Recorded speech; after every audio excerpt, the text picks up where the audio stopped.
Hi friends, welcome to my channel. ఇప్పుడు మీరు చూస్తున్నది శ్రీ బోయకొండ గంగమ్మ తల్లి. మేము చిన్నపిల్లలుగా ఉన్నప్పుడు మా ఊర్లో ఒక రాతి మిద్దెలో రాతి శిల మాత్రమే ఉంటూ పూజలు చేసేవాళ్ళం ఆ రాతి శిలకి. తర్వాత కొన్ని సంవత్సరాలకి 5th or 6th క్లాస్లో ఉన్నప్పుడు మా ఊరికి సోమన్న వచ్చారు.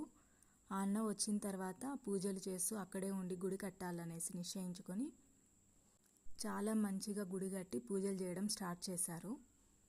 తర్వాత తను బెంగళూరుకి వెళ్ళిపోయారు జాబ్ కోసము. అయినా కూడా ఎవ్రీ థర్స్డే బెంగళూరు నుంచి పుంగనూరుకు వచ్చి ఫ్రైడే మార్నింగ్ నుంచి ఈవినింగ్ వరకు అమ్మవారికి పూజలు అభిషేకాలు చేసి తర్వాత సాటర్డే బెంగళూరు వెళ్ళేవాళ్ళు.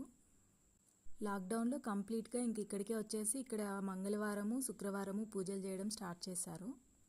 కొన్ని సంవత్సరాల నుంచి కూడా మా ఊర్లో మంగళవారం శుక్రవారం పూజలు చేస్తూ పండగ వాతావరణం నెలకొంటోంది అంటే అది కేవలం సోమన్న వల్లనే. నచ్చిన వాళ్ళు లైక్ చేయండి.